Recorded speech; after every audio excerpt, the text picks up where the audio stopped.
Question of the day, question of the year, question of the week. Question of the day for 6-7 years straight. What do you do?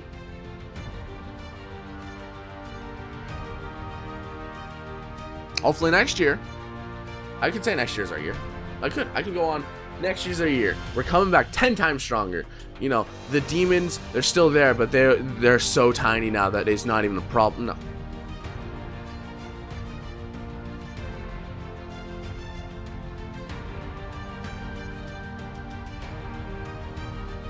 Congratulations to Tampa. You guys played a hell of a game. Congratulations to every other team who's made it. You guys deserve to be there.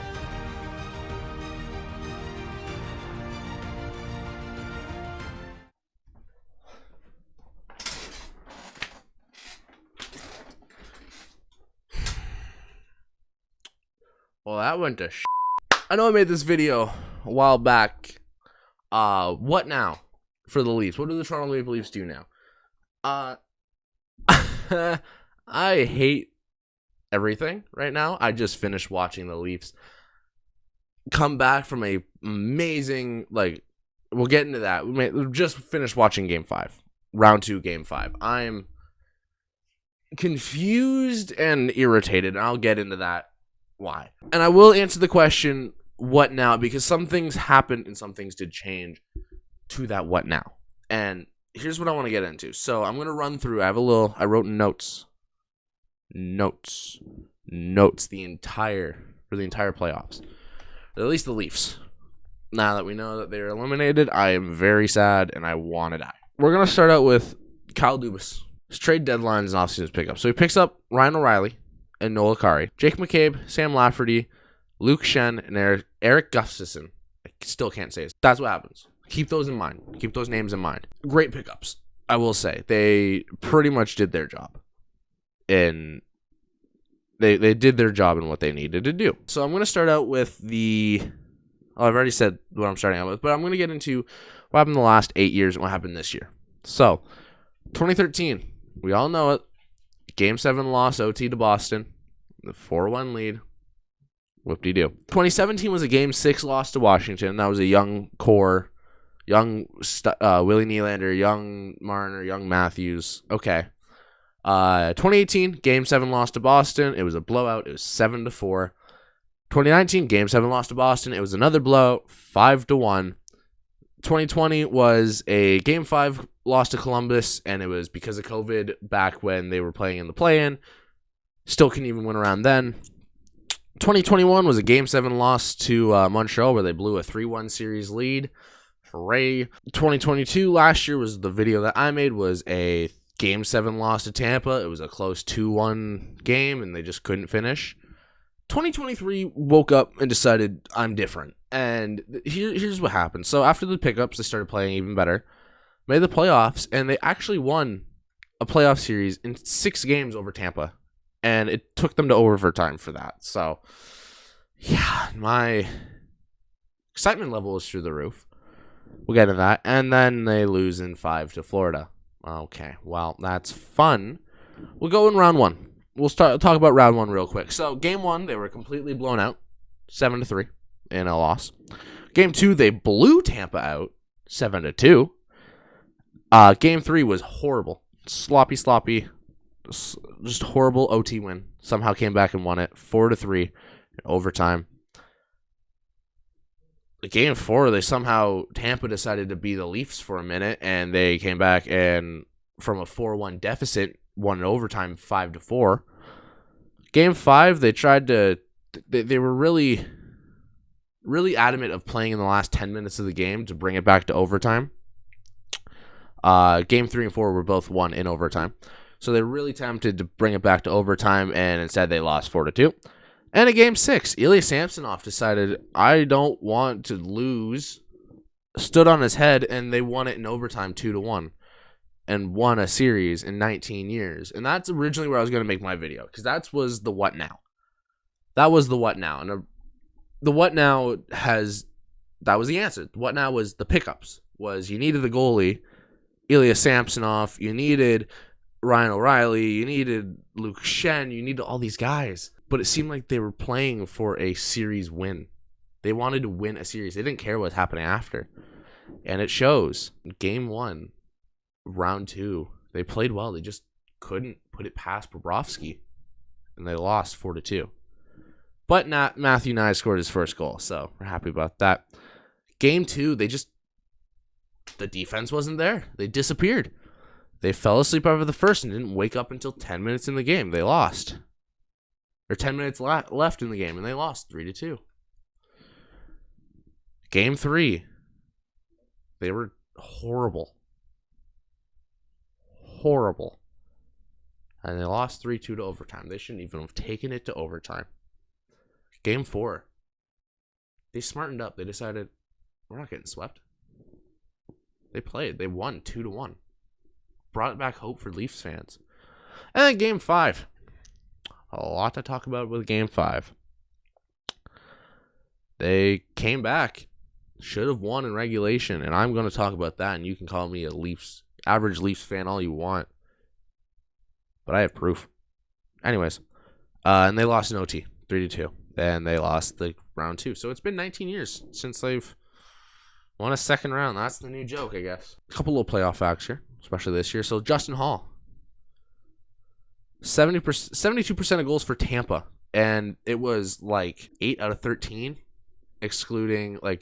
not including game 1 where they scored 7 goals, was Justin Hall was on the ice for. So 72% of Tampa's goals, he was on the ice. He was scratched for game 6, which was a blessing to Leafs fans.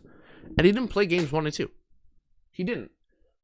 And we'll get into why he didn't play 1 and 2, but thank God he didn't. Well, not really, but thank God he didn't play game 6. And the last time Leafs won a home overtime game in the playoffs, 2017 against Washington. Injuries and suspensions. Michael Bunting, game 1, round 1, suspended 3 games for a check to the head to Eric Cernak. I'm stupid. Game 1, round 1. Okay, that was sure. Sam Lafferty was fined $3,000 for a cross-check to Ross Colton in Game 3, round 1. Okay. Here's where the issues start to come in. Matthew Nyes injured Game 2, round 2 after being rock bottom by Sam Bennett. He was out for the rest of the series. But don't worry, Sam Bennett did get a punishment. He was fined $5,000 for a cross-check to Michael Bunting in the same game. I want NHL player safety to take the safety out of the name immediately. And Ilya Samsonov was injured in Game 3, round 2 after colliding with Luke Schenn, and he did not return for the game nor the series, which opened up Justin Hall. Not Justin Hall. He's a bum. Joseph Wall. You cannot hate, as a Leafs fan, you cannot hate Joseph Wall. He stood out, was amazing. For the 2.5 games, 3 games he played. 2.5? 2.5 games he played. He was amazing. Yeah, he lost. He lost a game. He was a rookie. You can't give him hell for that. He did his job. He stood in net. He stopped everything. If it was Freddie Anderson, the game would have been blown out 10-4. Not even 10-1. Justin Wall stood in there and just let in a couple bad bounces, a couple mistakes, but he's a rookie. Little wiggle room. Ilya Samsonov was amazing. Just after round 1, he got too excited and threw it out. A couple notes. The Rock, which I think was a big factor. Ironically, he's on my shirt. Big factor. Instead of saying "Go Leafs, go," he's chanted "Let's go Leafs." So I'm gonna leave that in there because that helped probably. After round 1, so after they win this first series, Matthew Marner Tavares didn't show up. They disappeared, and they left the bottom 6. Bottom 5 to play. That's where they shined. As much as they could against Florida. Let's be honest. Doesn't matter. Game 4, Marner decided to come back. He scored and he got an assist. He was two out of 3 steps of getting a Gordie Howe hat trick. So that's fun. And here's something I want to talk about, which I know has been kind of a controversy. I've had definitely conversations about Game 5, Round 2, the no goal, and I'm going to show a picture right now that proves that was a goal. The NHL should implement a soccer-like VAR system where the technology that we have today is shown to make the right call. We should have a sensor in the puck. We should have sensors on the goal line to know if a puck goes in. Because it doesn't matter if you can see it or not. If it crosses the line, it crosses the line. And there's an image that I want to show right now, or I've already shown, of the puck crossing the line. And there's no call. No call. No call whatsoever. What are you supposed to do? You can't do anything. It's a no call that's shown to be a call. Anyways, another tweet, or I was scrolling on Twitter throughout the game, and something I want to bring up is the explanation of why that goal wasn't allowed for Morgan Riley. And I'll throw it up as I read it. Type of review: puck over the goal line. Result: no goal, Toronto. Explanation: the referee deemed the play dead prior to the puck crossing the Florida line. The call was made in accordance to Rule 78.5 XII, which I don't know. I'm bad with Roman numerals, which states apparent goals shall be disallowed when, quote, the referee deems the play to be stopped, even if they have not physically had the opportunity to stop the play by blowing the whistle.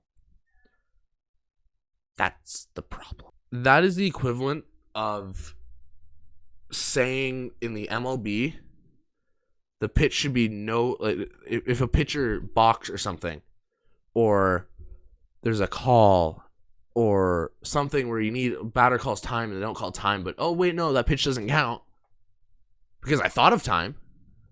I didn't signal or anything. Same as the NBA saying, oh, that was a foul 10 plays ago, 10 points ago, but I didn't blow the whistle. I just thought so. It's not how it works. You can't just think, oh, I thought it, I think it's time to stop without giving hesitation, because everyone's like, did I hear the whistle? No. If you don't hear a whistle, you're playing, play to the whistle.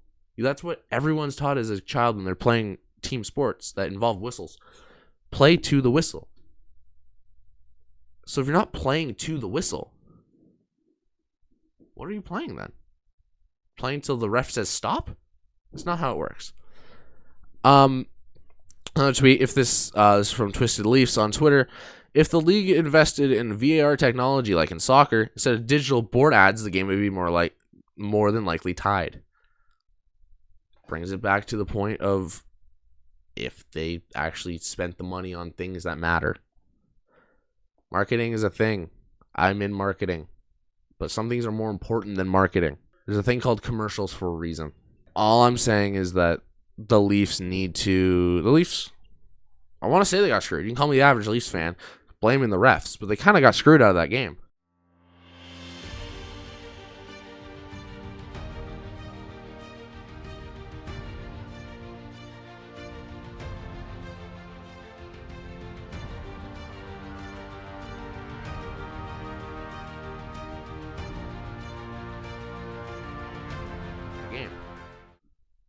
A puck batted over the glass. I don't know how that, not batted, like tapped, and it happens to go out of play. I don't know how that's a penalty. Nothing seemed to come from that in overtime, though, which was fine. The hit from Gudis to Camp after the whistle should have been a suspension. The punching at the end of game 4 from Sam Bennett, who's going to be a reoccurring name, that should have been a suspension at the end of the game. The Michael Knives rock bottom should have been a suspension. And that's what's going to bring me to player safety, NHL player safety. The worst safety governing body in sports.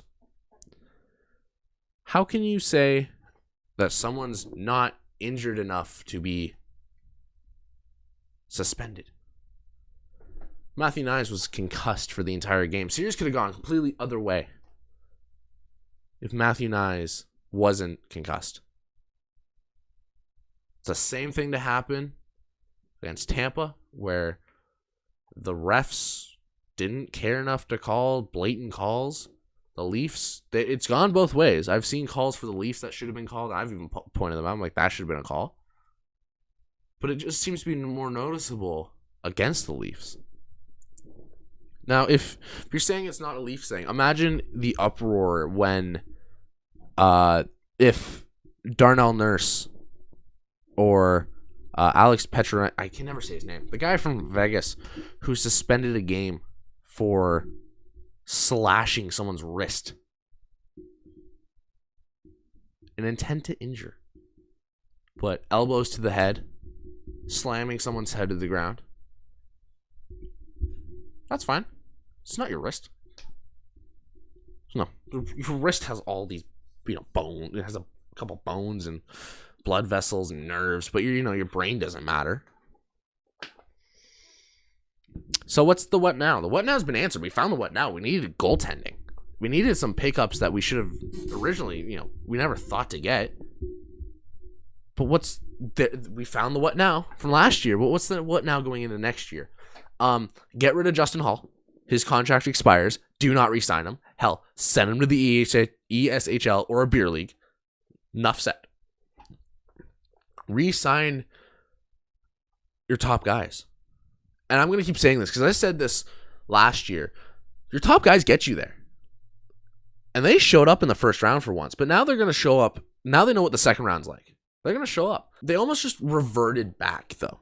That was my problem, is the first 3 games, and even game 5, there was no physicality from guys who should have been physical. Luke Shen, Morgan Riley, Ryan O'Reilly should have been physical.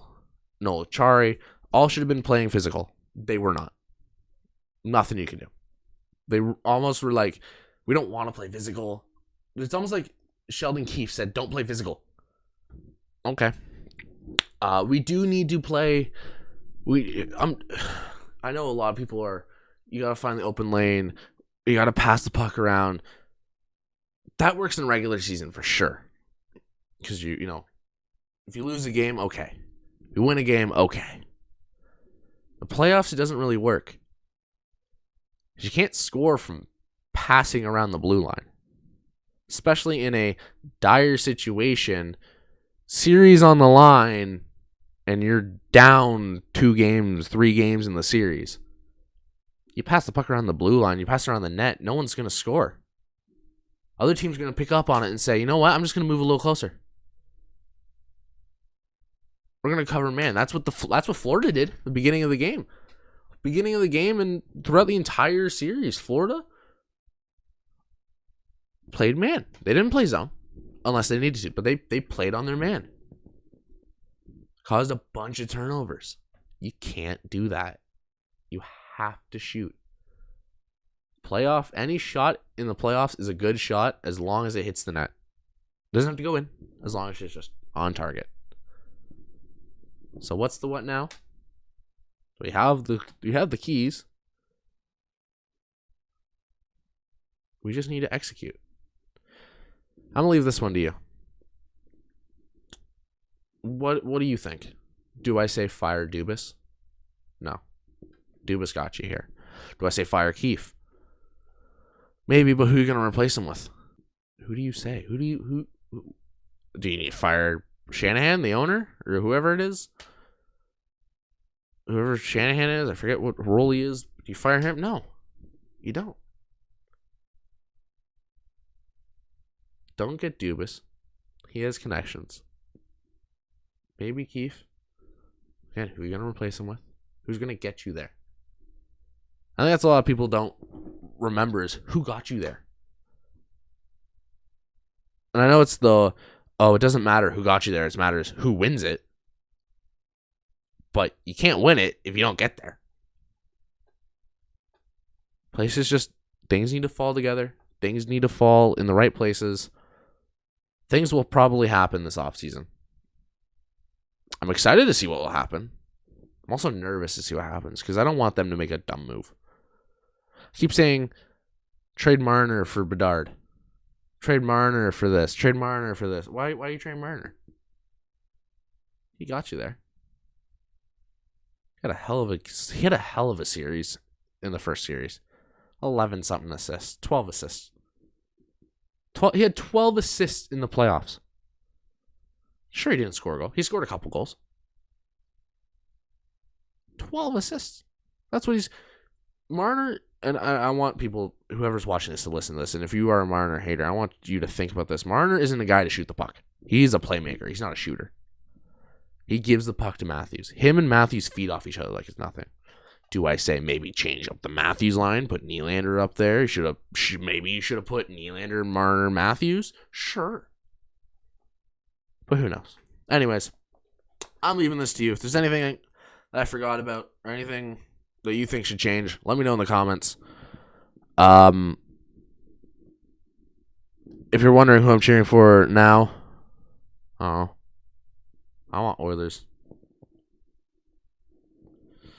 I don't know, maybe Seattle. Go Seattle. Or Carolina. Go Carolina, sure. Anyways, thank you for watching. Subscribe if you haven't.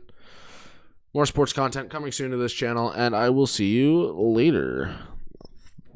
When in doubt,